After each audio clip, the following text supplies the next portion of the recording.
Good morning, good afternoon, good evening, ladies and gentlemen, and welcome to this first Digital Nordic Benelux FP&A board.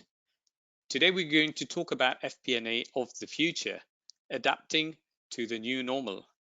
My name is Hans Gobin. I am the International FP&A board member and ambassador, and I'll be facilitating the meeting today.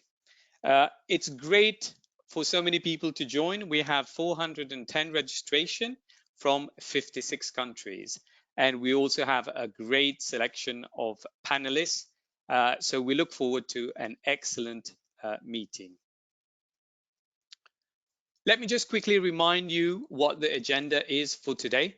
So today we'll talk about scenario planning for the new normal, FP&A teams and collaborative planning. What is the role of modern technology in the new normal? FP&A business partnering and how that has changed. Latest trends in FP&A recruitment, conclusions and recommendation. And then we will move on to the Q&A session. Quick reminder that we are now in 27 cities around the world, so it's 27 different chapters. We started 4 years or so ago. We were mostly in London, and this slide tells you around FP&A trends and what we do. So please read that in your own time. A quick reminder of all the different sessions we had so far face-to-face. Next slide. It is now a good time to introduce our speakers for the day. So our first speaker for the day is Larissa Melnichuk. I think everybody knows Larissa very well. Larissa is founder and MD of FP&A Trends and International FP&A Board, FP&A expert, and has also held a various FP&A director role in previously.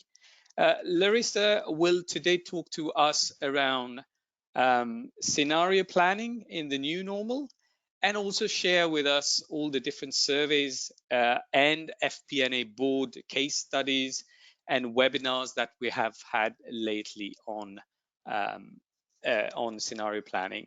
Larissa, you're very welcome. Hans, thank you so much for your introduction, and I'm so happy to be here today. Thank you. Thank you, Larissa. Our second speaker for today is Monica Gotche, Finance Director at Electrolux Global IT. Monica is a Stockholm FP&A board member, and of course, she joins us from Stockholm. Monica will be sharing her experience as to how she has adapted FP&A teams using collaborative planning in the new normal. Hello, Monica. Glad of you. Hello. Hello, Hans. Very glad to be here and talk to you today. Thank you. We look forward to your presentation. Our third speaker for the day is Chris Stiebel, Regional Director, Sweden at Jedox. Chris will today speak on what is the role of modern technology in the new normal. Chris, very welcome. Nice of you to join us today. Thanks very much, Hans. It's a pleasure to be here. Thank you, Chris.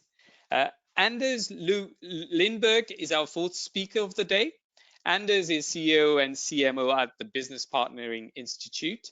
Anders will give us an insight on the changes to FP&A business partnering in the new normal. Anders, nice of you to join us today. Thanks, Hans. Thanks for being here. Hello, everyone. Thank you, Anders. And finally, our last speaker for the day is Cesar Gautier, Executive Manager at Michael Page, who will give us an insight on FP&A recruitment and trends in the new normal. Cesar, welcome. Thank you very much. Good morning to everyone. Excellent. Thank you very much. Thank you very much, guys. We look forward for all the discussions. What a great panel we have. Thank you very much. I would invite you to switch off your webcam and go on mute for now. I've got a couple of slides to run through, and then we'll take it. Thank you. It is a good time to just quickly remind you what the digital FP&A board is all about. 90 minutes webinar. Your participation in the 4 polls we have is very important, so please vote. Interactive Q&A session via the chat box, so that's open after, well, that's open right now. So please, if you have any questions, you can start putting through to us. Please direct it to one of the presenters as well. You can connect directly to our speakers via LinkedIn.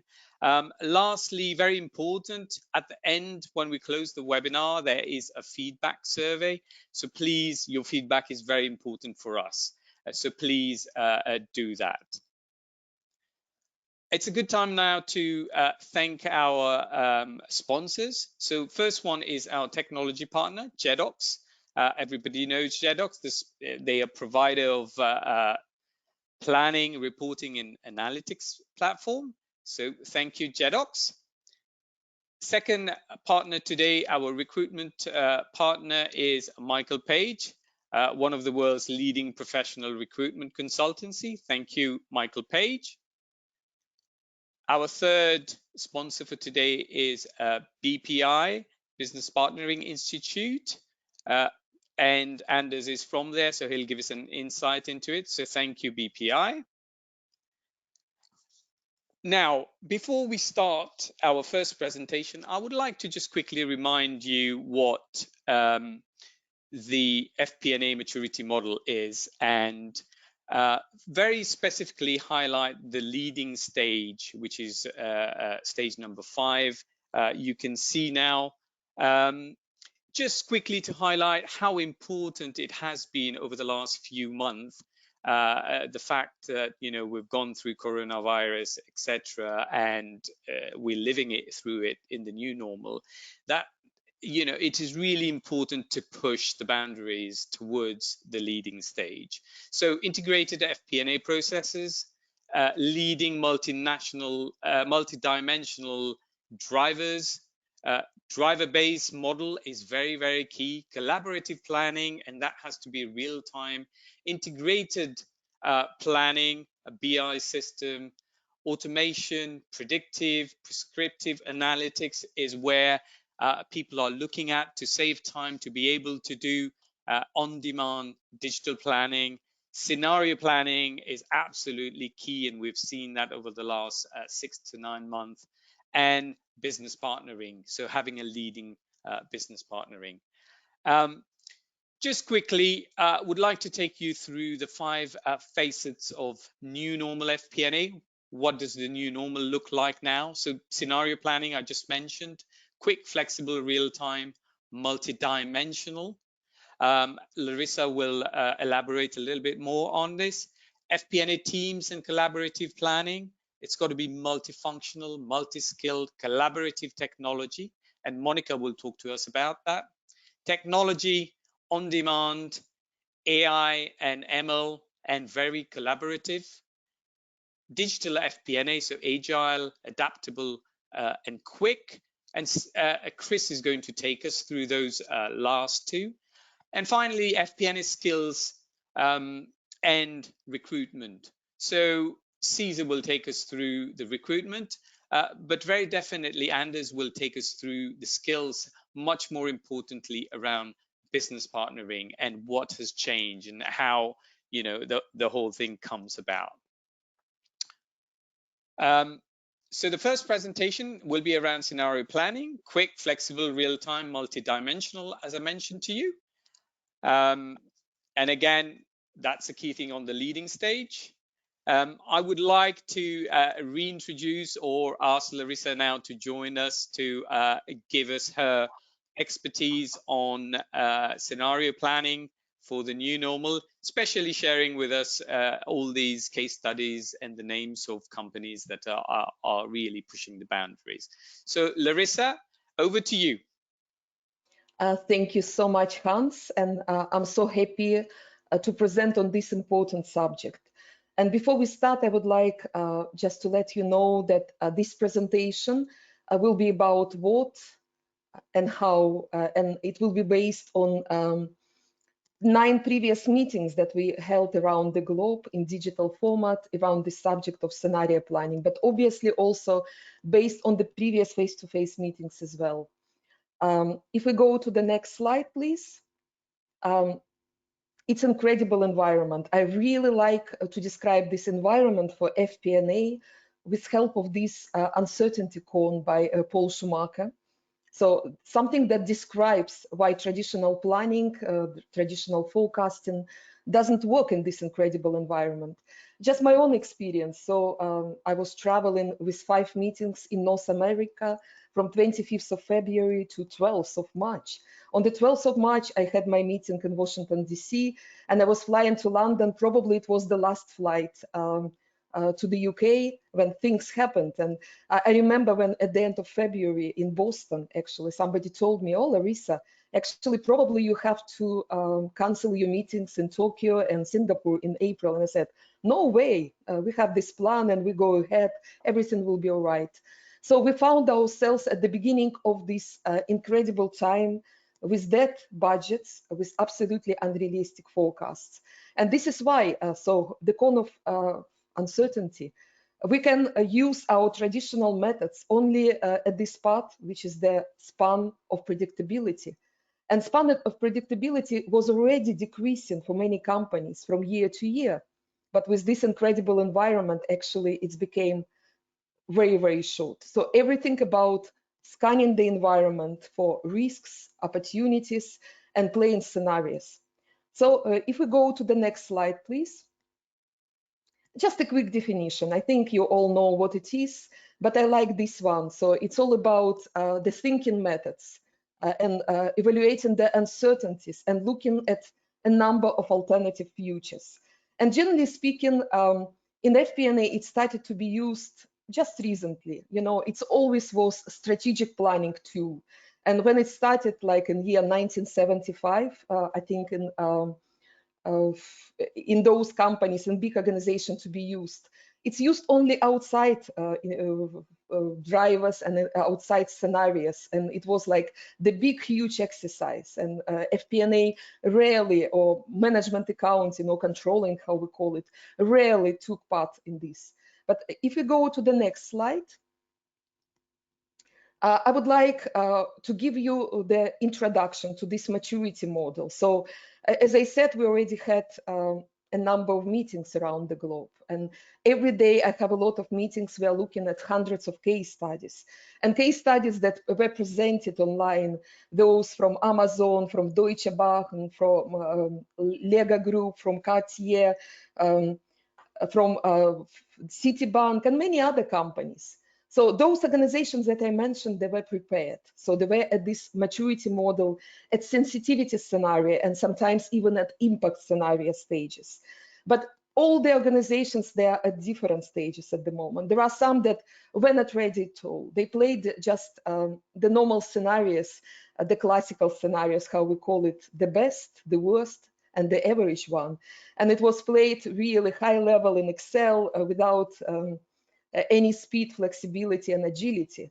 And of course, the second part of this maturity model, the second stage, it's about the version control. So when you do this not on planning system, when you do this in Excel, maybe with EPM solutions, each scenario has the standalone data set, and to change it, it takes a lot of time. I think we all were there at one or another point, maybe some companies already there. Believe me, there are some companies that still there in this incredible environment. So it's very difficult. It takes a lot of time to place scenarios. And of course, those organizations that were prepared for this moment, so they had at least the key drivers, driver-based model, and if they're lucky, they had collaborative system. They could place scenarios practically in real time or very, very quickly. And they can combine and share scenarios and compare them. And of course, collaboration is a key one. But where we would like to be with our analytical transformation, actually, we would like to be at impact scenario level, where we have flexible tool and a driver-based model. And when we have cascade of drivers, which is going top down, bottom up, and also horizontally as well. And of course, this is the collaboration, which is done very easily, not through Excel, but through one platform. So let us go to the next slide.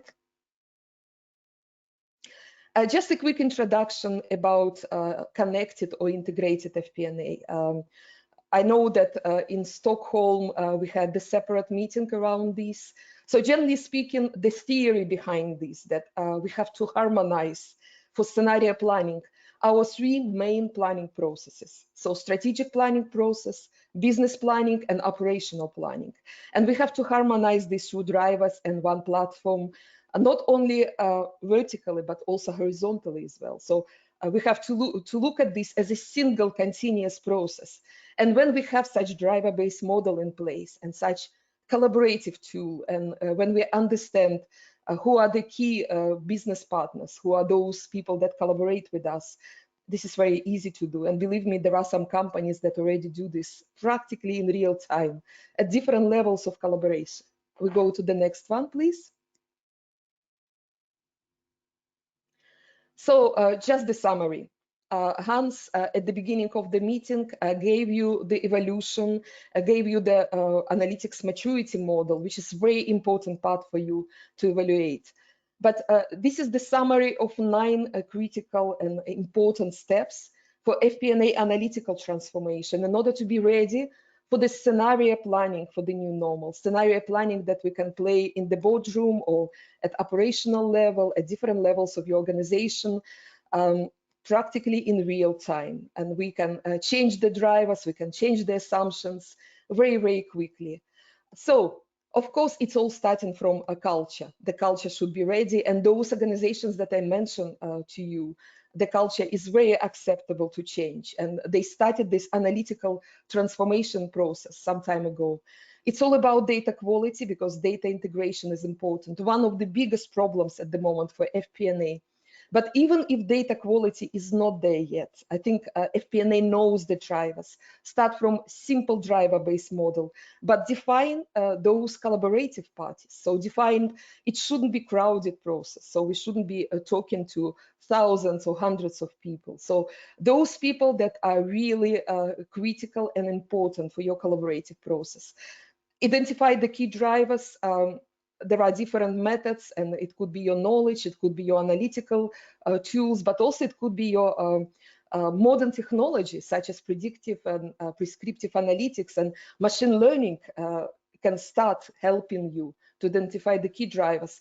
Define the driver-based model, implement this through one platform, and then you're sitting at home, people are at different parts of the globe, and you easily collaborate through one platform. And of course, automate the routine, everything what you can automate. Automate and scenario planning would be easy for you. And then play those scenarios, run those scenarios at different levels and make decision-making at different levels of your organization, facilitate the decision-making. And this is the circle, it's never-ending circle. So improvements are there. But if you don't have this process yet, start from the small steps. I've seen situations when the simple driver-based model in Excel made a very big difference, and then it's transformed to the huge and fantastic project. For example, like in Deutsche Bank. Yeah, or I saw a situation when it was integration only between strategic and business planning and operational. I just started to develop, you see, and I've seen situations when strategic planning wasn't integrated and just business planning and operational was integrated. There could be different models, but it's important to start because definitely the cone of uncertainty going to stay with us. That's it from me, and I'm ready for commentary from my colleagues. Larissa, thank you. Thank you very much for a great presentation. It was really good to see the maturity model, because let's not forget that a lot of companies are probably, in the middle, but there are some companies that are right at the bottom, and the whole aspiration is go up to impact scenario. But the new normal has shown us how important scenario planning has been and what companies have had to do, play scenarios on Excel, look forward to the tools, but also they have had the time now to assess, where do they go next in the future, because we're still living in uncertain time and there will be something else that will come along. So thank you very much for that, Larissa. I would like to ask Monica, please, to join us and give us her comment, please. Monica, over to you. Yes, thank you, Larissa, for very good insights in all the surveys and investigations you have done over the globe. What I find very, very difficult is, of course, the speed versus the confidence of the scenario planning. And to have good tools, as you say. We were not really in my company prepared for this kind of simulation and scenario planning. And to end up in Excel is very challenging. Yes. Thank you, Monica. You are not alone, definitely. Absolutely. Thank you very much, Monica. Chris, would you mind giving us your point of view, please, Chris? Yeah, absolutely. Thanks very much, Larissa, for sharing and giving us the feedback from previous meetings, and touching on something that Monica said, speed and agility, and definitely it was evident throughout your presentation.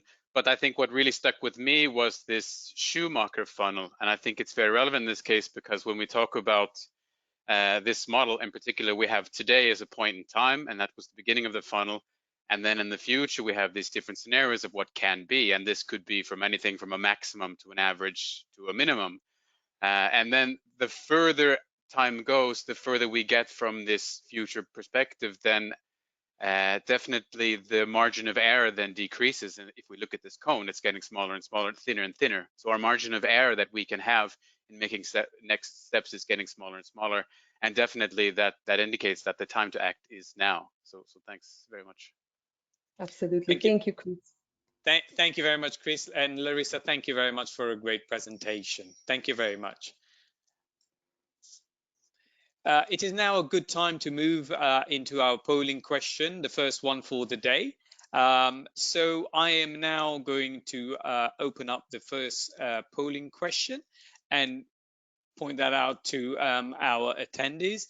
I've just launched the polling question. So the first polling question for the day is, what is the best description of your scenario planning process? So scenarios are played in real time. Scenarios are played in less than 1 day. We can play scenarios, but it is very time consuming.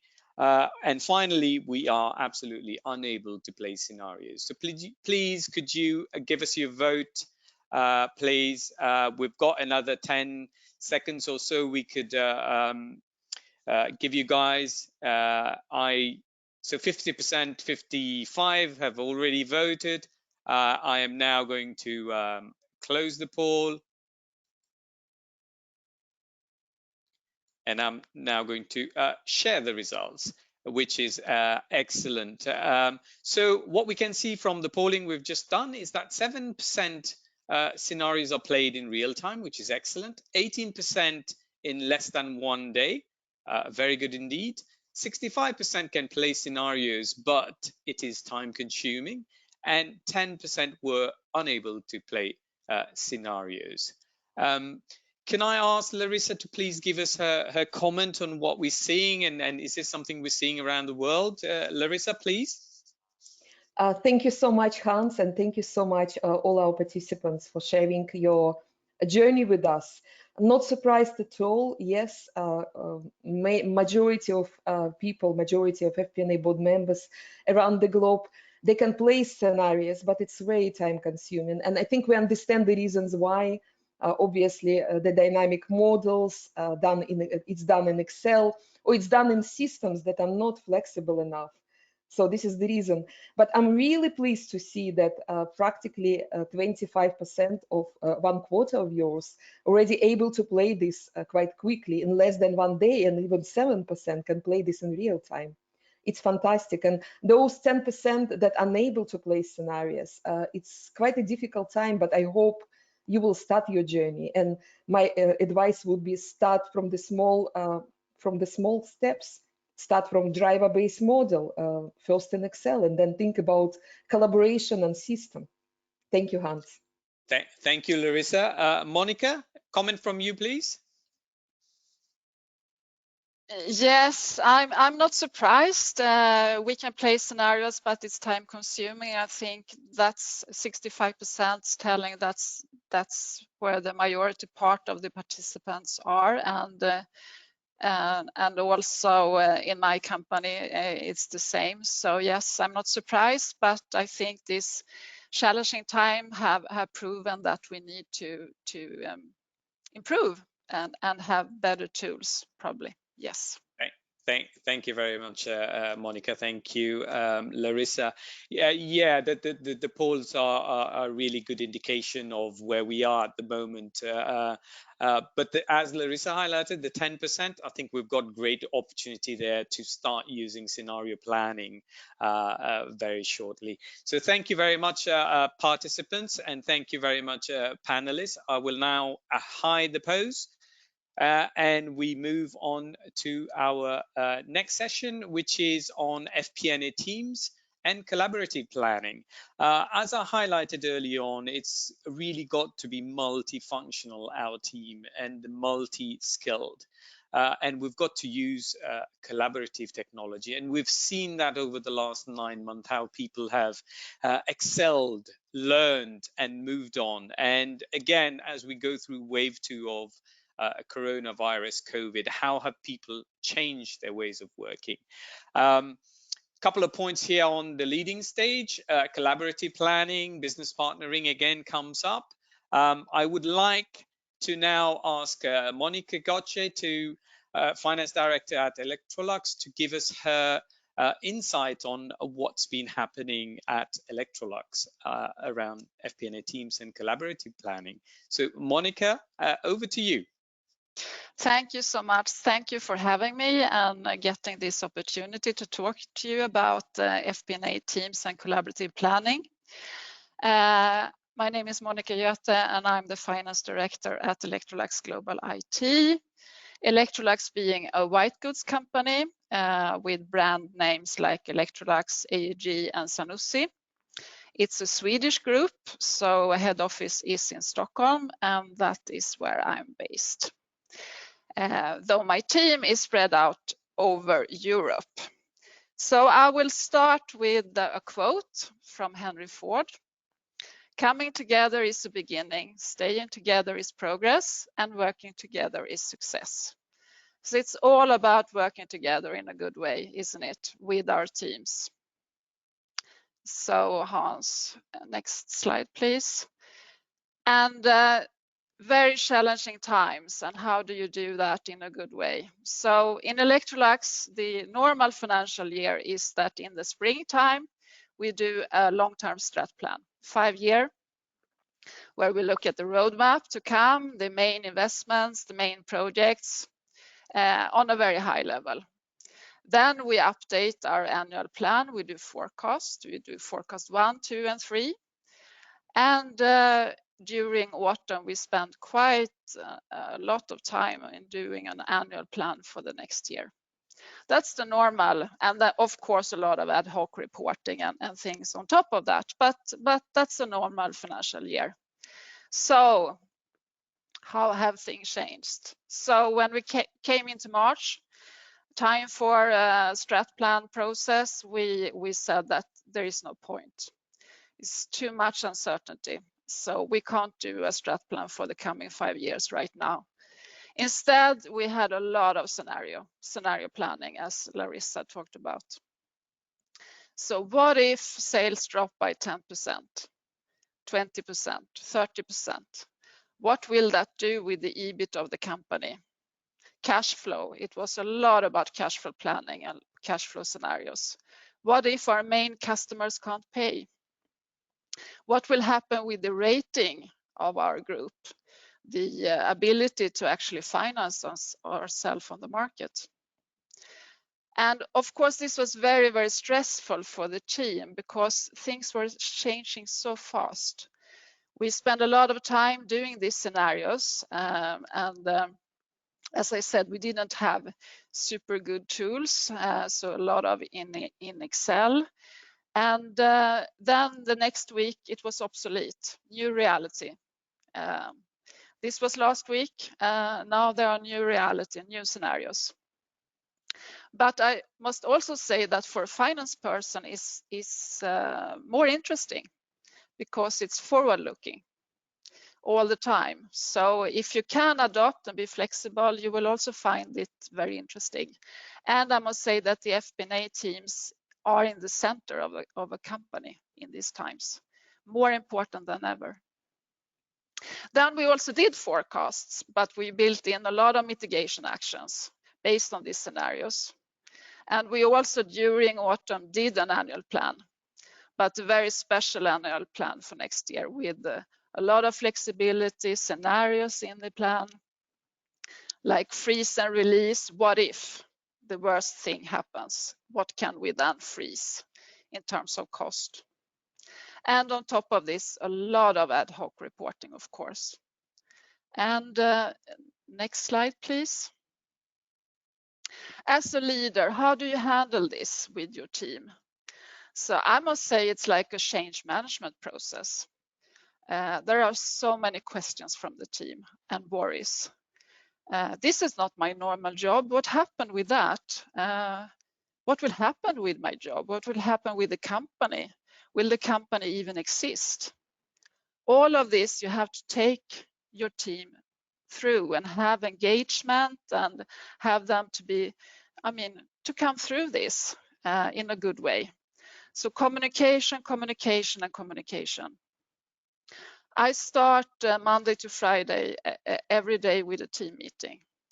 We talk a lot social things like how they are doing, and then we come into work and the plan.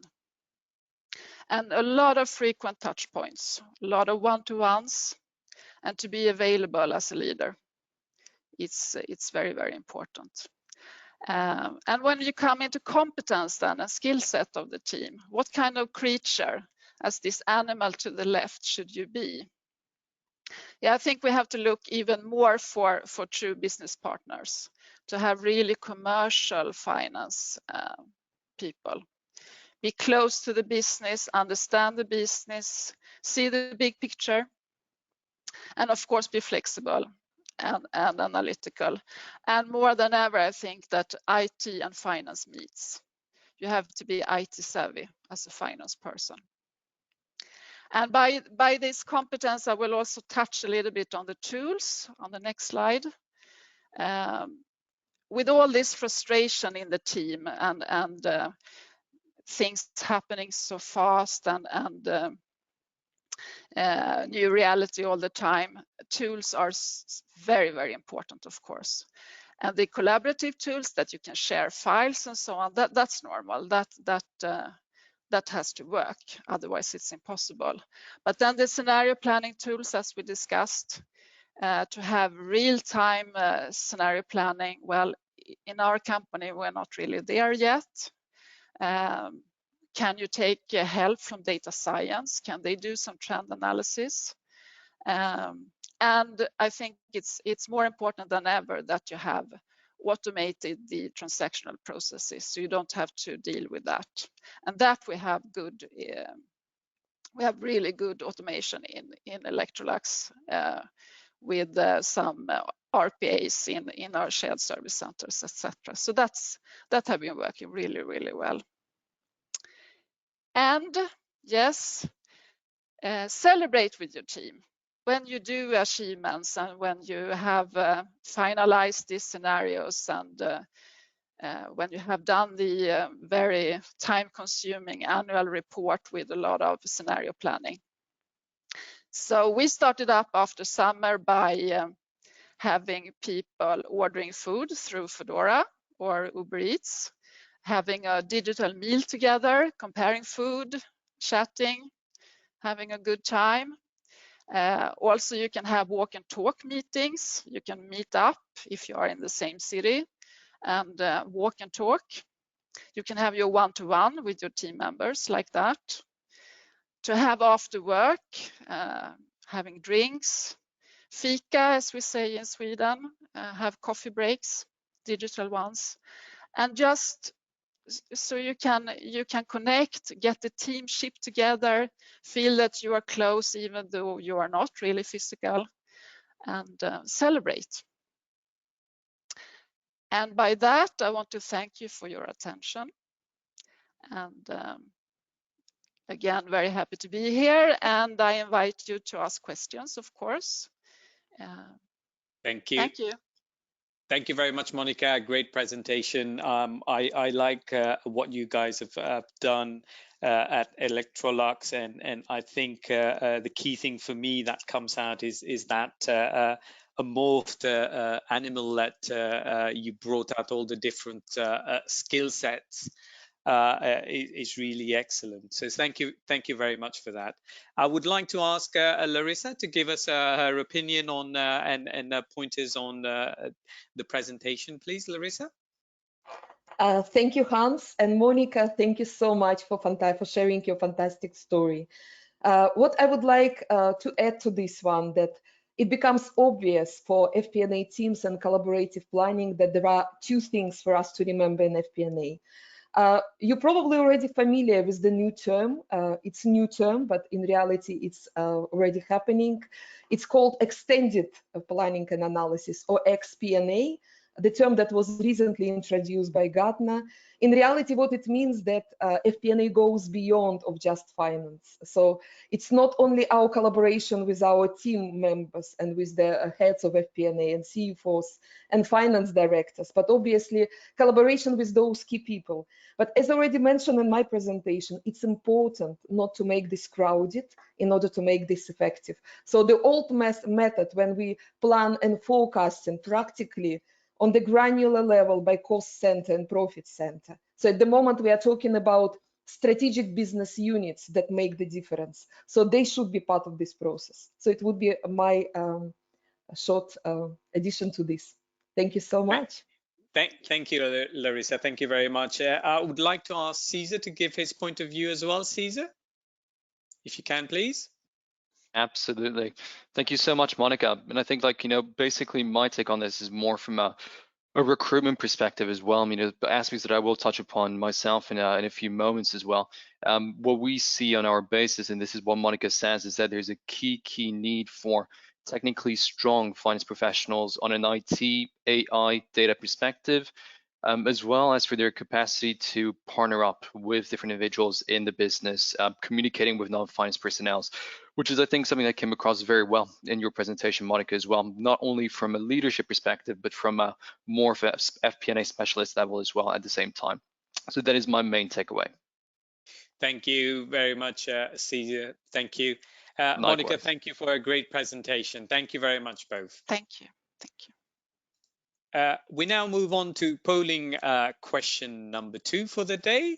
If you bear with me, I will just open it, launching it right now.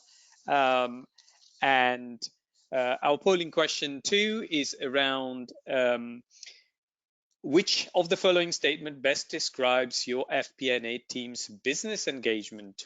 Always involved, brings valuable insight, always involves to always asked to provide financial analysis, but no more. Involve only because it is mandated by senior leadership. Sometimes involved, sometimes left out. Usually excluded. Can you please share with us your feeling around FP&A team business engagement? I will close the poll shortly. I'm going to close the poll now. Thank you very much, everyone who's voted, and I'm going to share it.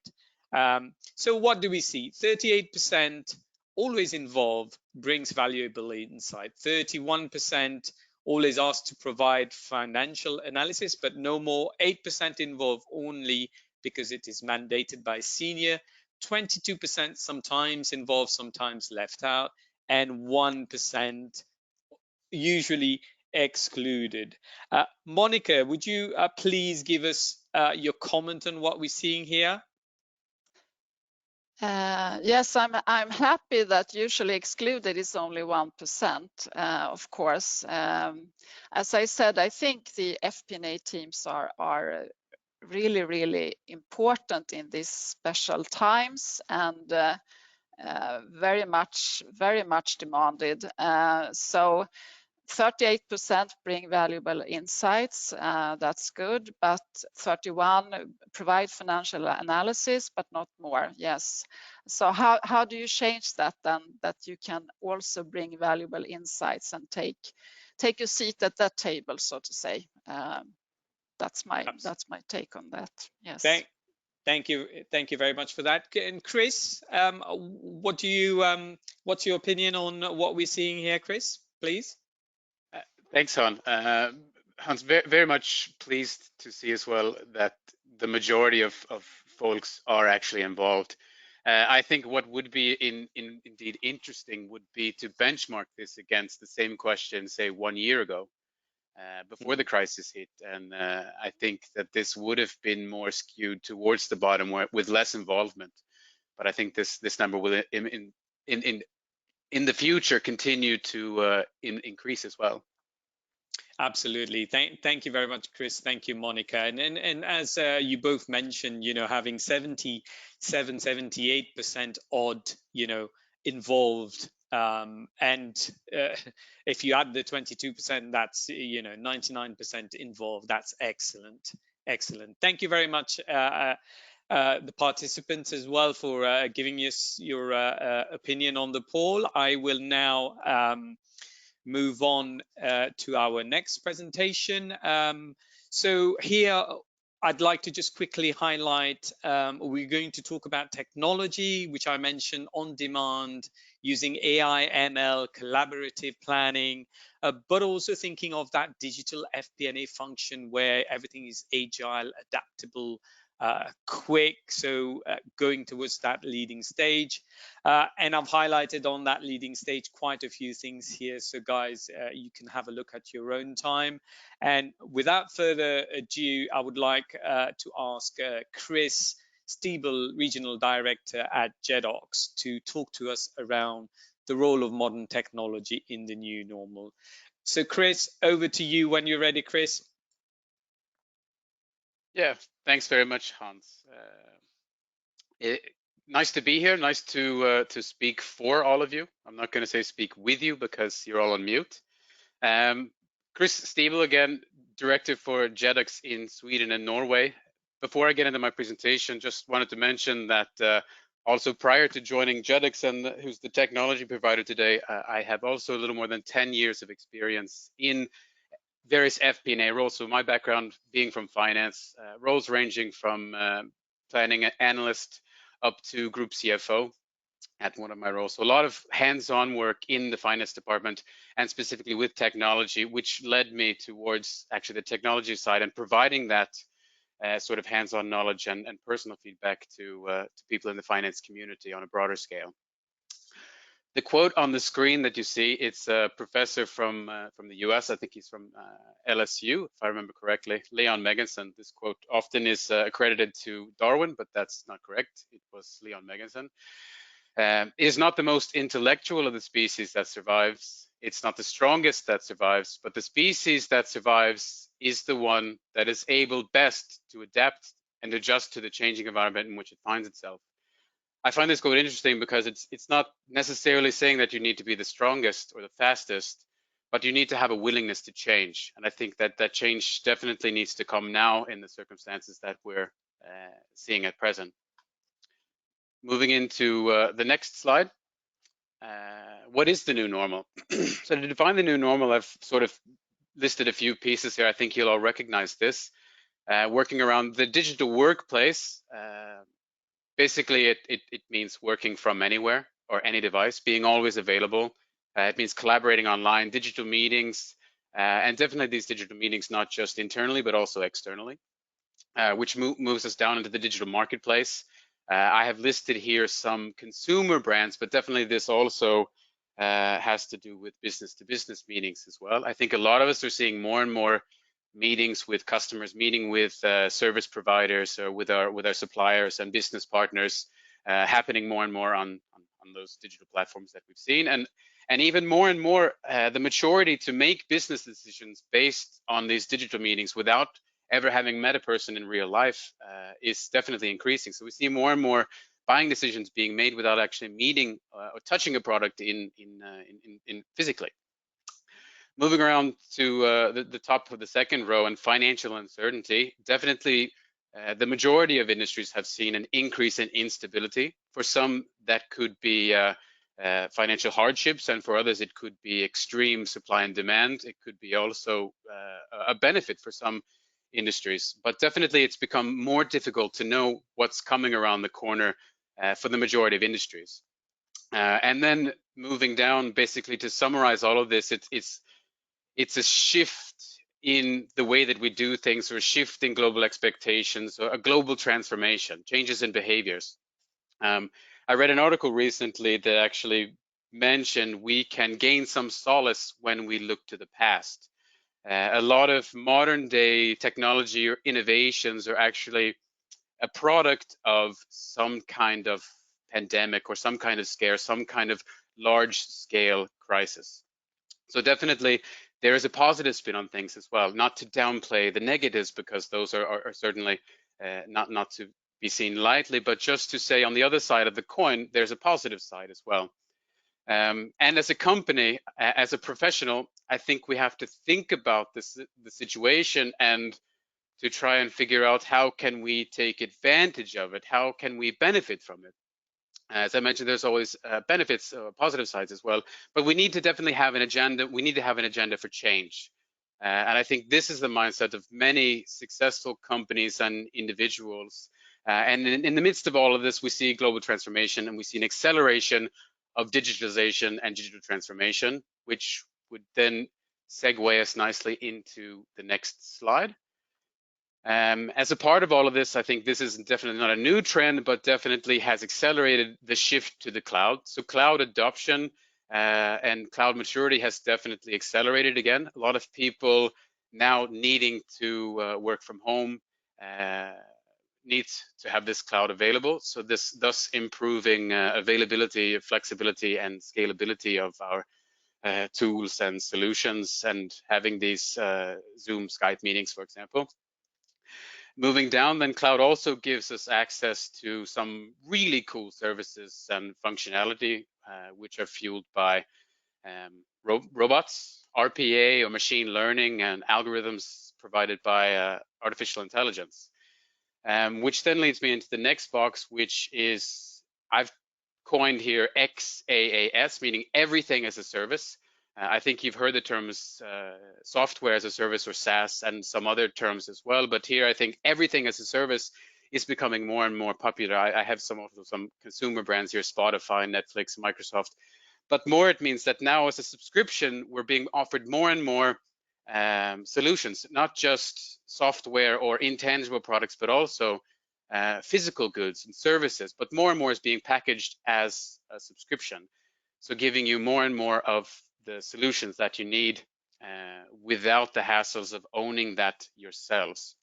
And I think this also brings me to sort of a point which I like to call FP&A as a service. And I'll touch on that again in one of my later slides, but I just want to come back to that. I think to summarize this slide, there are many ways that technology is impacting and supporting the situation that we see ourselves in and the new normal, and many ways that technology will support us going forward that we don't yet see or aren't yet apparent. But moving into the next slide to sort of touch on some of those, definitely AI and machine learning is a big part of technology, which I'm quite passionate about in planning and performance management.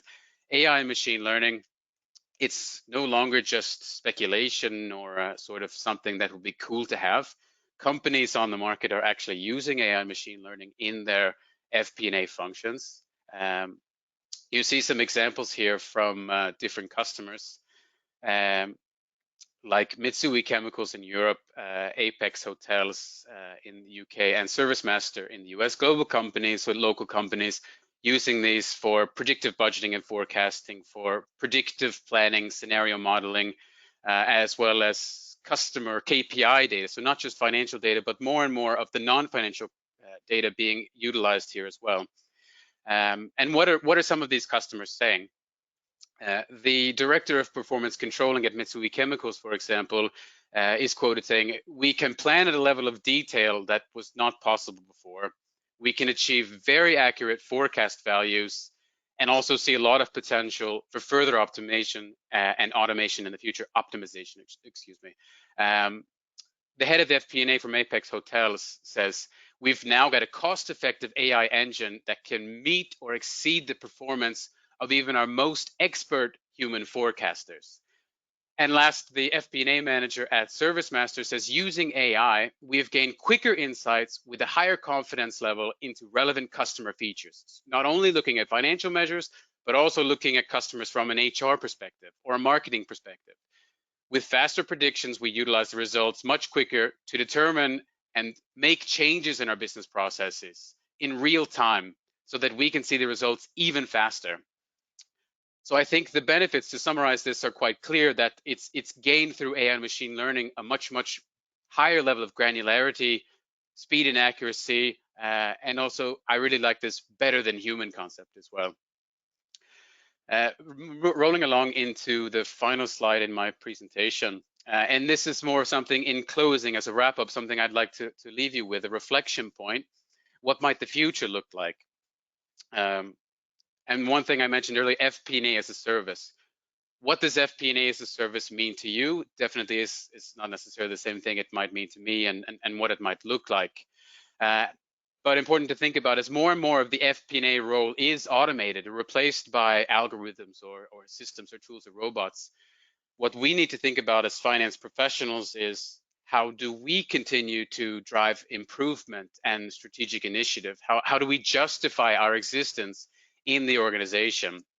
So I'd like you to think about that and to reach out at possible, to ask questions if it comes to mind now in the question box, and we'll come to that later on. But I think to summarize the whole presentation, we really need to take advantage of the situation. We need to start developing FP&A as a service, or at least start thinking about it. For some of us, it might be Excel. For some of us, Excel is just not the right tool, and we need to look to technology to help us. We need to look to AI machine learning. This is built into a lot of the tools available on the market. So look to the market, look to your peers, and start taking advantage now, start making change, and really figure out how you can become a business partner, as Monica so well stated in her presentation, to be a business partner and also to enjoy being an FP&A person, to start attracting to tomorrow's talent today. Thanks very much, Hans. Chris, thank you very much.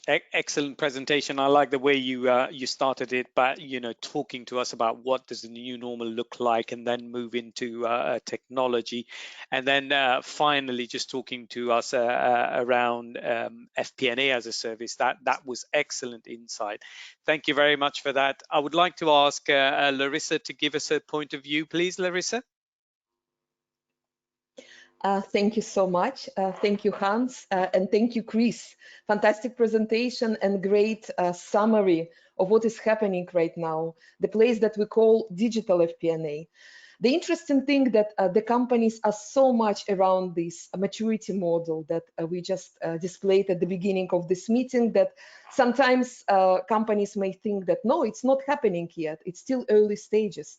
But you would be surprised how many leading organizations already started to use artificial intelligence, machine learning, predictive, prescriptive. It's all happening, yeah? And interestingly, that sometimes companies are jumping straight away on artificial intelligence, machine learning, without making the basics right, without understanding the drivers, the connection to the model, collaboration, and all of this. So you would see the companies that already have artificial intelligence but don't have driver-based model, you see? And it's still difficult for them to play the scenarios.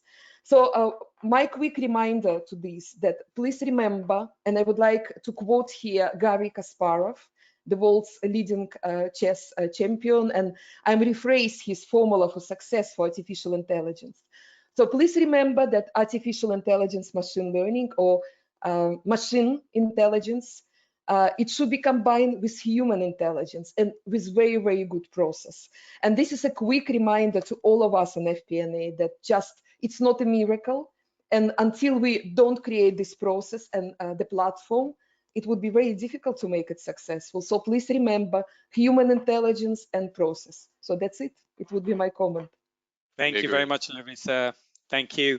Anders, can we have your point of view on this, please, Anders? Absolutely. Thanks, Hans, and thanks, Chris, for a great presentation. I think, to me, the starting point is really this quote to say the only constant in life is change. So as Chris also mentioned, it's only the adaptable ones that will win in the long term.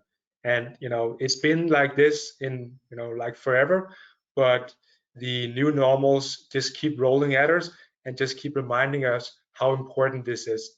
So we really have to be adaptable to whatever situation we face. Then you also mentioned the cloud is part of the new normal, and I completely agree. And the good thing about cloud is that it really enables more companies to get access to solutions that before was just on-premise solutions that only big companies had access to. So don't let the excuse of not having a big investment budget to get new tools be a barrier for actually getting some of these tools, because cloud is really making them available. So though they will enable you to better achieve your agenda. And then you had this statement about enabling automated FP&A insights. And I really like that, but I also want to remember and remind everyone about that it's not technology being better than humans, but it's really technology plus humans that is leading to the better outcome and decision, right? Because at the end of the day, there's still someone that has to convey these insights to a business leader or someone having to make the decisions. We're not yet at the point where you can just ask, hey Siri, what if my sales is down 25%? What should I do? And Siri gives you the answer. Maybe we'll get there, but right now we're still in a state where technology and humans must work together to get the best decision. So that would be my key takeaways here. Anders, thank you very much. And Chris, thank you very much for an excellent presentation. Thank you. We now move on swiftly to polling question number 3. I am just about to launch it, which I've just done. So polling question number 3, please give us your opinion. Do you currently use modern collaborative technology for FP&A? Yes, we do. No, we do not, but do plan to implement some in the near future. No, we do not and do not plan to implement it at all.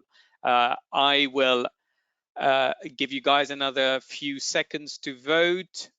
Please give us your vote.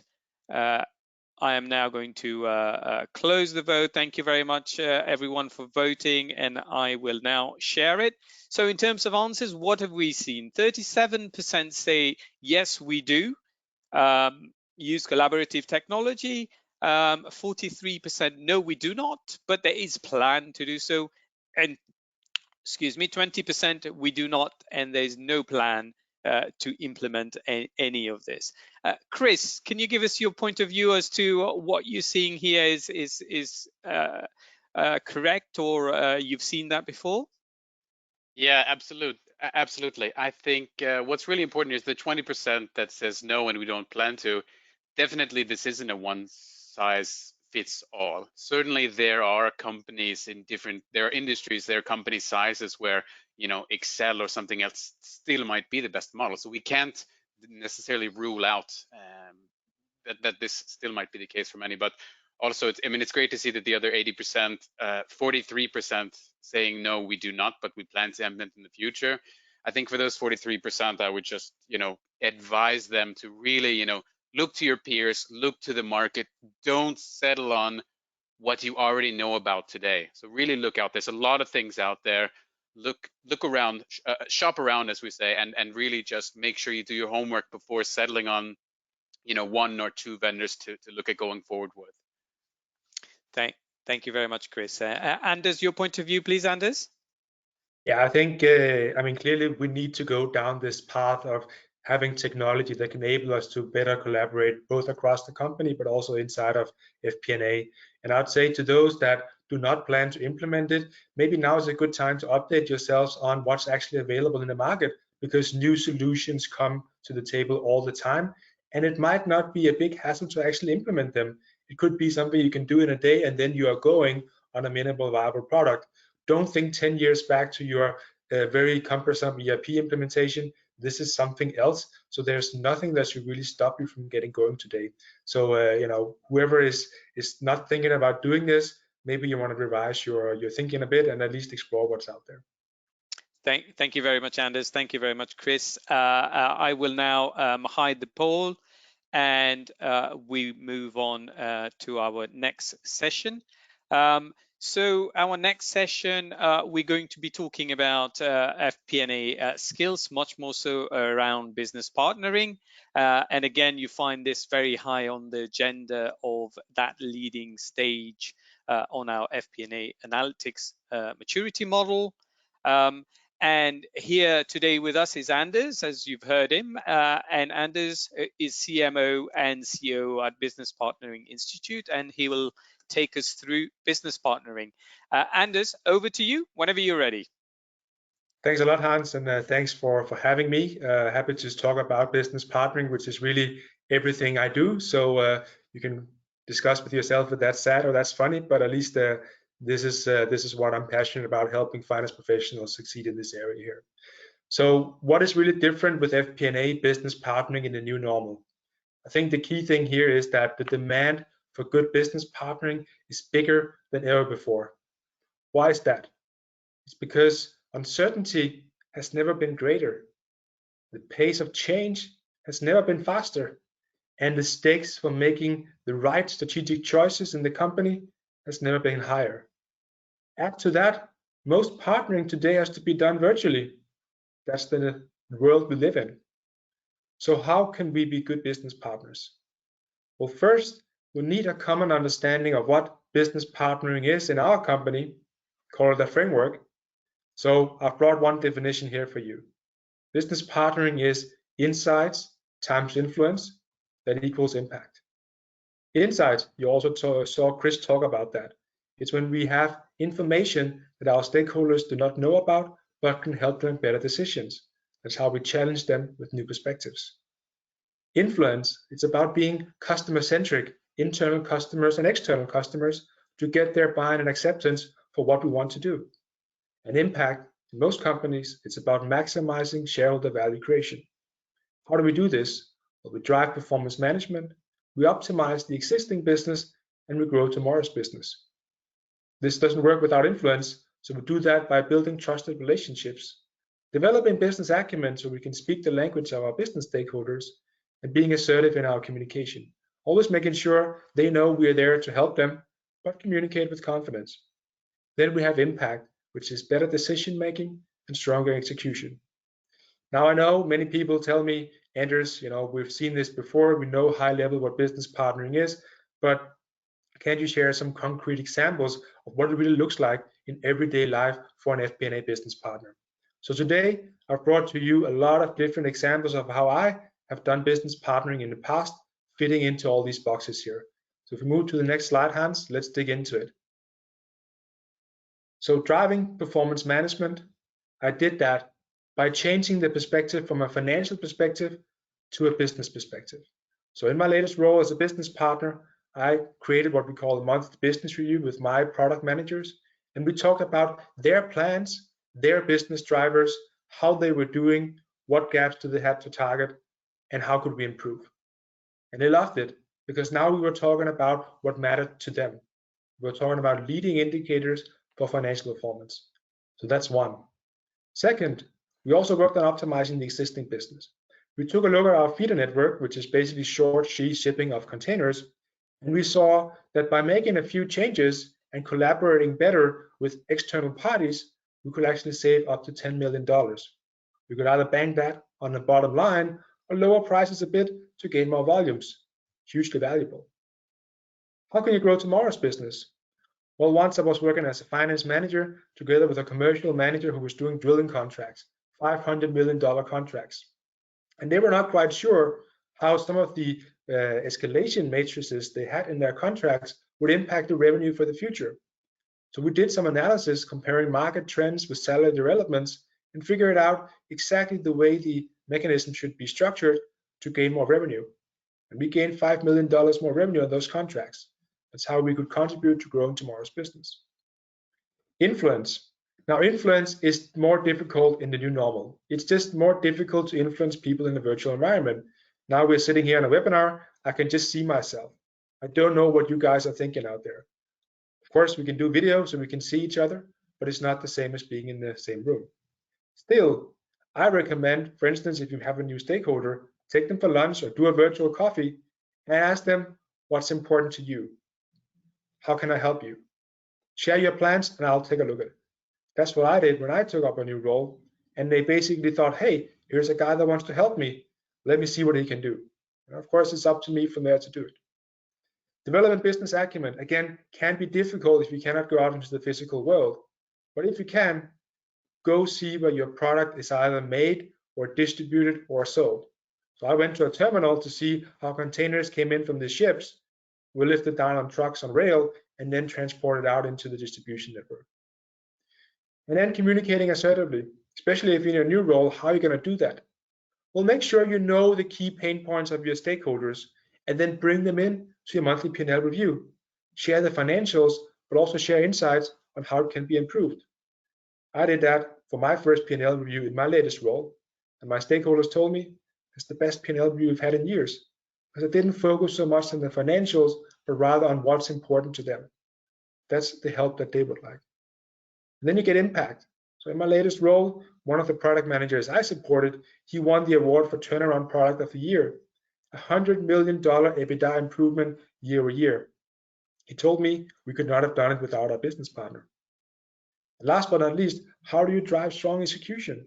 Well, you do that by following performance end to end, from understanding and identifying a problem to coming up with a solution, to implementing the solution, following up on its impact, and seeing, do you get the results you want?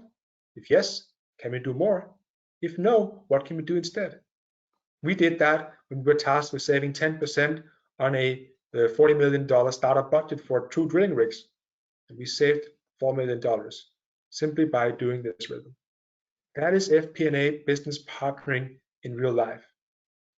If you want to know more about the skills you need to succeed with business partnering, I have shared a capability model here with you. You can see, for instance, analytics is there, which is something we've also talked about. People skills, very important, and so on and so forth. If you want to understand more about how you can implement business partnering in your FP&A team or get even better at it, I've also left some building blocks for successful business partnering on the next slide with you.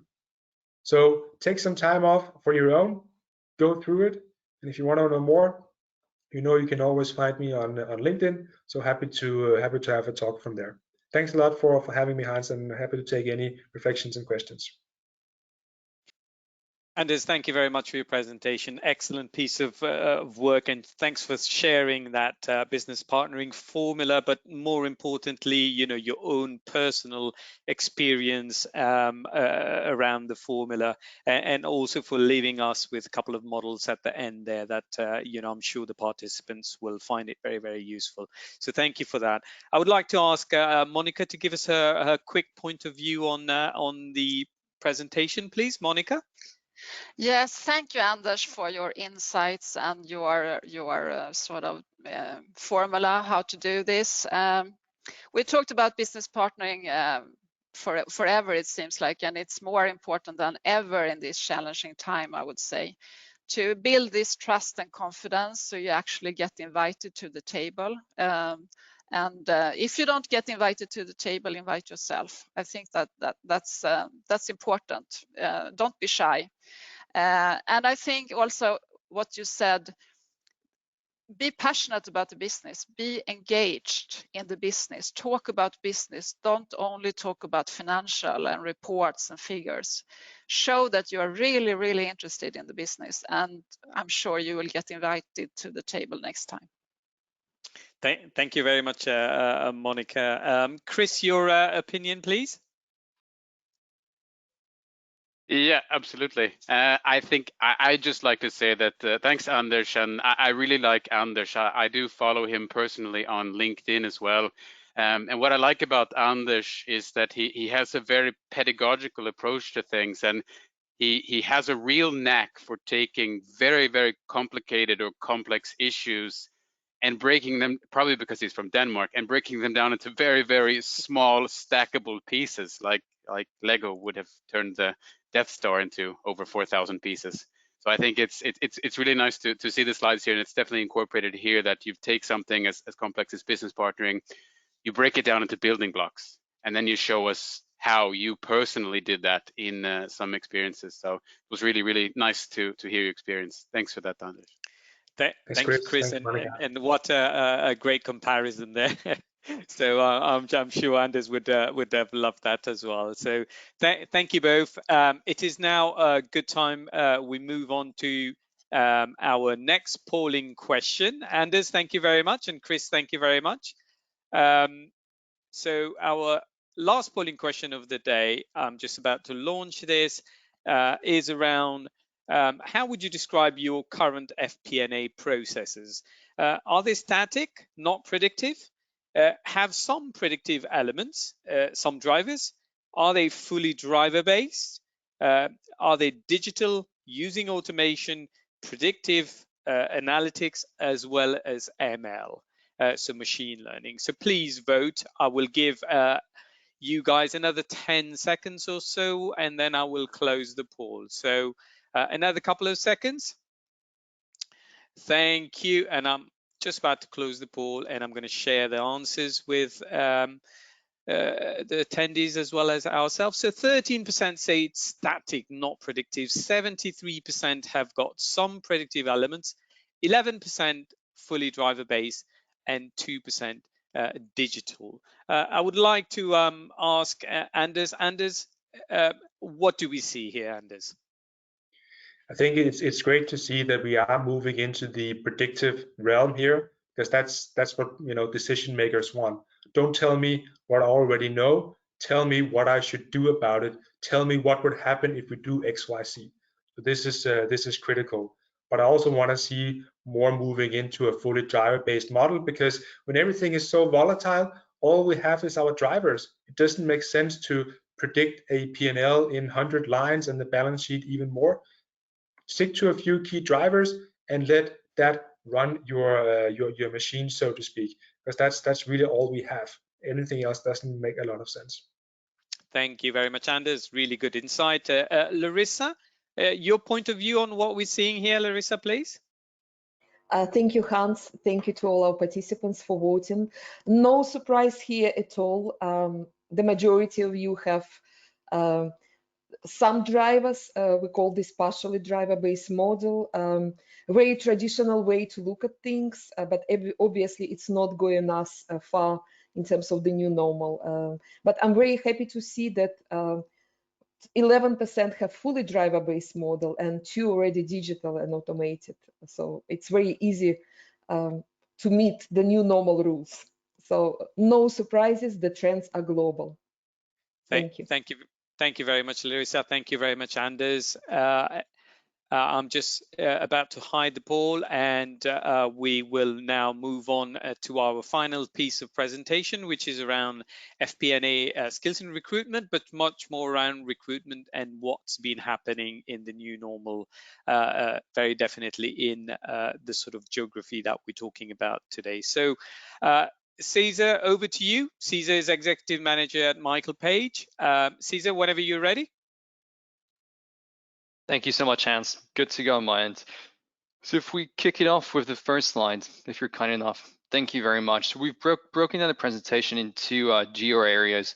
So obviously Nordics, where I myself am based as well, and then we'll run into the Benelux side of thing, which is a slide prepared by my colleague Max in Page Executive. So from a Nordic perspective, we do see FP&A being clearly a growing trend for ourselves. So HQ functions such as Monica within Electrolux, have a clear demand for these type of skill sets, these type of professionals and personnel as well, where we see leaders in FP&A candidates in terms of skill set and capacity is within international pharma players. So those are some of the key candidates available in the market today for new challenges as well. Increasing demand versus skill shortage. So quite simply, it is a growing trend, but the market itself from a candidate perspective is not there yet, in terms of requirements and expectations from a client perspective or an employer perspective, and in terms of the skill set available today.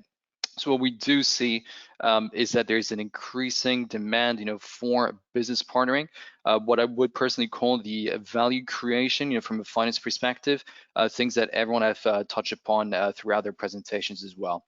So generalist versus specialist, Very, very simply put, we see that a lot of times, FP&A responsibilities are handled, differently internally by companies, sometimes more in a financial controlling, otherwise in a business controlling perspective. Of course, it depends on the local organizations, whether you're a local key player or you're more of an international subsidiary based out here in the Nordics. The Nordic market, is playing catch up. So this is touching back upon what I said in terms of the candidate-driven markets, as well as the skill shortage. So we see the increased need, but we do know that there are few candidates today that match 100% the requirements that our clients are asking for today. Major trend for ourselves right now is what I would call the future of finance.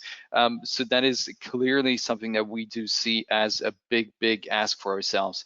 So data and BI-driven profiles. So the bridge between IT and finance, quite simply. On to the next slide, if you don't mind, Hans. Thank you so much. But from a Benelux perspective, whereas, we see here, growing trend on a HQ basis, what Max sees in the Benelux region is that actually it's more on an OpCo level, that is recruiting more on an FP&A perspective. Himself as well sees an increased demand for what he calls business navigators. So clearly people capable of speaking to non-finance professionals, adding value from a finance perspective. And once again, the BI data, digital transformation perspective. So finance meets IT, the bridge between your IT partners internally, finance, and how that provides value to your commercial operations. Once again, from a candidate market perspective, clearly candidate driven, and himself as well notes that there's a lack of skilled commercial finance talent. So his way of putting it together, story behind the numbers. This is again a capacity from a finance perspective to speak with non-finance professionals. Outlook 2021, and I think this is pretty common for himself and myself. We see that FP&A goes beyond finance. HR, planning, and supply chain are seeing a key increased demand, in terms of the collaboration with finance as well on that level, but from a skill set perspective as well. Increased need for communicative FP&A and business controlling professionals, and demand for more transparent markets as well as BI data. So once again, very, very similar across both markets. Next slide, if you don't mind. Thank you so much. So more from an attraction and retention, talent-wise, what we do see now is that COVID-19 is clearly a unique situation for everyone. So remote leadership, which I think is something that Monica touched upon, in her presentation as well. It's a new reality for everyone. So for employers and employee alike. So the capacity from a leadership perspective to engage your teams, keep your teams motivated, has been clearly a challenge, for some organizations. As some people, mainly, but potentially more senior leaders, I'd suggest they're mainly used to remote recruitment, remote management, of course, not as challenging for themselves. What we do see from a recruitment perspective is that there are new and increased expectations from a candidate perspective. So people are looking for new challenges linked to their current situation. So if their current employers are unable to offer a strong technological offering and someone else is able to do that, of course, that is a major attraction point for themselves. What they are also looking for today is flexibility and trust. So basically, join a business where they understand, what value they can add themselves, what the company adds value in terms of their own profile as well, but a managee relationship where there is clearly a trust factor. What is very important as well from a recommendation perspective is you as hiring managers, your collaboration with HR as well. There's been very, very few companies that had a clear onboarding process for remote recruitment, which has been a challenge for a lot of clients today. So my tip as well, speak to the people within your business as well to understand, what type of onboarding process you have to secure successful hires and to ensure that when someone does join your business, you have a plan in place that will provide them with a capacity to join the organization successfully, structured wise as well, and in terms of, their ability to join from a short-term perspective, as well as, first impressions and employee experience. Always the same, but nowadays as well, when you do leave a job in an uncertain time, you join a new business today, you want to make sure that the first impressions are spot on. So basically, those are my few tips, and that is the end of my short presentation. Thank you very much, Cesar. A great presentation, and thank you for bringing us thoughts from Benelux as well as Nordics, and finally the last slide that you shared. So thank you very much for that. Moving on, thank you. So in terms of conclusion now, we've looked at the 5 facets of FP&A in the new normal. So let's just make sure that we're looking at all of these when we're looking at how we're working, how we're building our team, how we're looking at technology, how we're collaborating, and the sort of different skill sets, etc., that is needed in this new world. It is now a great time to go through our Q&A session. I would like to invite Larissa, who's going to facilitate the Q&A session, to give us our questions, please. So Larissa, over to you. Thank you so much, Hans. Thank you, everyone, for fantastic sessions. And I would like to remind everyone that you can still send the questions through text messages. It's all open, and even if we don't have enough time to answer all the questions, we will be able to do this in offline regime. So we will get back to you through emails. So a lot of questions are coming, and the first questions we have is to you, Monica. So it's all about finding the balance between communication to the city analyst, to Wall Street analyst, for listed organizations, and internal balance for value adding. And the question is, what is your experience when it comes to striking the balance on releasing data and ensuring value-adding dialogues inside of the company? That's a very good question. Yeah, it's very challenging times, and people are worried for the job and the company maybe. And so I think communication is very, very important, and you have to share internally. Of course, you can't share financial information just before a quarterly release. That's normal.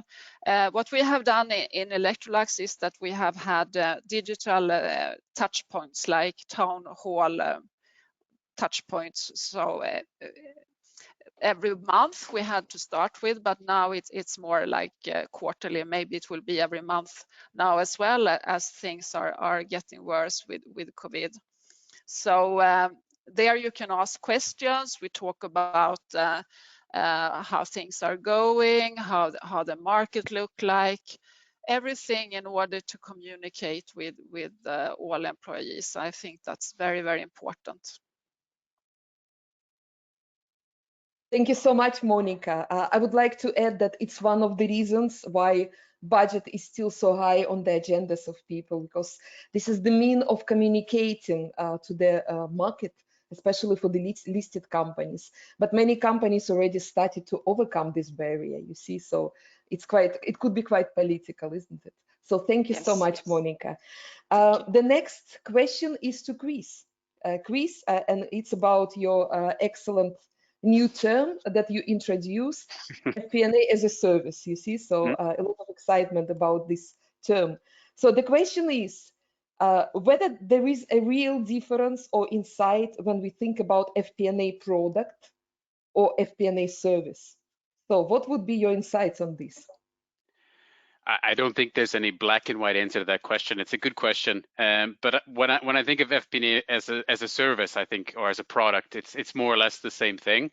But I think you can call it what you like. Some might call it still self-service BI or something else. But at the end, what it should entail is that you're empowering the business to do more and more of the FP&A tasks themselves as well, to really sort of embed that into some kind of solution, whether it be a tool or whether it be a part of the business meeting or something else. But it's about packaging that as a finance professional, giving that to the organization, empowering them themselves to do more and more self-service, FP&A sort of self-service, rather than always just asking for Excel documents and asking for the solution, asking for which direction should we steer the ship. So this is an excellent answer, and I really love this FP&A as a service. Thank you for this, Chris. Thank you. Thank you. And the next question is to you, Anders, and it's about the FP&A of new normal and through the prism of FP&A business partnering. So in your view, what are the biggest barriers at the moment for FP&A of new normal, not only business partnering, but all other sides, all other facets that we discussed today.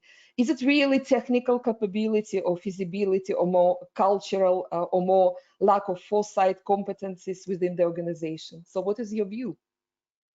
I think that the biggest challenge is really that if we can move fast enough as humans to go along with the change that's happening around us. Because changing behaviors, changing mindset, it's just not something you do in a day. It just takes time. So we need to increase our own change speed. And I think that's the key skill we really need to develop, whether it's then technology or human capabilities, it doesn't really matter. But we have to push our internal pace of change to a high level. Otherwise, we'll simply be left behind. So I think that is really the biggest barrier.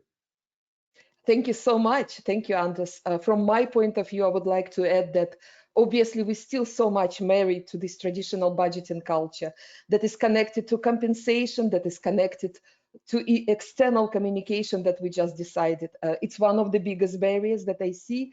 And the next one, it's obviously lack of talent, a lack of new experiences, and lack of modern technologies that implemented in the companies. This is my view on this. Thank you so much, Anders.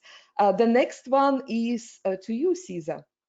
So it's about the increased, whether you see, you made an excellent presentation in regards to what is happening at the market. But in this new normal, incredible situation, do you see really increased demand of this new normal FP&As? You call these business controllers in Sweden, in Nordic regions, and also in Benelux as well. But it's not a good term, isn't it, for FP&A? FP&A, it's not controller. So do you see this demand? No, I completely agree with yourself, Larissa. What it's saying is, things are changing as well here. So, we're finding, more people with a clear FP&A title, but there is an increased demand. I think we ourselves, as a recruitment organization, we deal with a lot of different clients within a lot of different industries, and those that have, some have fared very well, pharma sectors, for instance, others have fared a lot less well, such as the travel industry. But funnily enough, those are the clients that, not the clients, the candidates that potentially are more sought after today, because those are the ones that have to challenge themselves, with a multitude of scenarios today, ahead of the coming couple of years as well. So there is an increased need today, to find FP&A as well as controlling professionals that are adaptable. So they understand that there's a reality today, but with COVID-19, the reality in the next couple of months is highly, highly unclear. On top of that, what we do see is that there's a need for these people to be strong on a BI perspective. Sometimes you need to find people that are strong, from a technical VBA coding perspective. Most of the time, it's more, interpreting the data, what our clients are looking for. So yes, there's clearly an increased need, because companies do see and do understand that the finance professionals add value. So we're moving away from that traditional number crunching, going towards, the business partnership and value creation from a finance towards a commercial perspective. Excellent. Thank you so for your answer, Cesar. And from my side, I would like to say that we have a huge change at the market and at the demand of skills, especially in the area of so-called FP&A architect. So the person who is the bridge between IT and between FP&A, and also so-called FP&A data scientist, the bridge between those two functions. But generally speaking, it's so multi-skilled and multidisciplinary. So the demand is definitely shifting towards this area. Thank you so much, Cesar. And the last question for this Q&A, it's to me, but we have more questions coming, and I would like to encourage you still to send those questions to us, because as I said, we will answer in offline regime. So we will distribute those questions between our speakers. So the question is to me, where do you think is the biggest source of change is coming for this new normal FP&A? What are the biggest driving forces for this? So what I see is happening right now. Obviously, we discussed the barriers, that the barriers are traditional budgeting culture, traditional mindset, traditional process and systems. Yeah. And what is interesting about this particular moment, that the change is coming from many different sources. It's definitely coming from the top, from the board of directors, from the top management, because they found themselves in this situation when they have to act very quickly. But also it's coming from the bottom and from the different sides, for analytical knowledge, for understanding the drivers, for the ability to place scenarios quickly. So I think also it's coming from the external forces and sources, from a very cheap, from the availability of very cheap technology, you know, and availability of the talent that is able to transform your FP&A even in a couple of months. So there are many different sources. Thank you so much. I would like to conclude this Q&A session, but we will get back to you with the answers. You can still send your text. Thank you. Thank you very much, Larissa, and thank you, members of the panel, for your great insight and answers in these questions. One of the question, which is a very good concluding point that I've seen come through, is around, you know, obviously in this uncertain times, there is lots and lots of scenario being played, and people are asking for all different types of scenarios. And the question was around, you know, how do we our day-to-day work is being put to a side, and how do we keep that right sort of balance between day-to-day work and scenario planning and analysis in the new normal. I think the key thing is obviously is working through that the 5 facet, but also working through the maturity model of the FP&A board, and also what Larissa shared as well, to make sure that scenario planning can be done very, very quickly, so that it doesn't eat time on our day-to-day work. So I thought I'd just share that with you before we come to our conclusions and final couple of slides. So thank you very much all. It's a good time to now thank our sponsors for the day as we reach the end of our webinar today. So thank you, Michael Page. Thank you, BPI. Thank you, Jedox. I think most importantly, thank you, a very big thank you to our panelists for their insights and for answering all of those questions. Big thank you to our participant for joining us today. And please remember, when I close the call, there's the feedback session. So your feedback is very, very important. Last slide is just a reminder that we've got a couple of FP&A Trends webinar coming up, one on the 18th of November around empowering FP&A to bridge strategy gap, and then one on the 3rd December. Larissa mentioned the XP&A early on, so that will be a great one for you guys to join. So if you could do that, that would be fantastic. We are now at the end of our webinar, so thank you all for joining, and thank you all for your insight. We wish you a great day. Please link up with us, and please give us your feedback at the end of the day. I will now conclude and close the webinar. Thank you all. Thank you very much. Bye-bye now.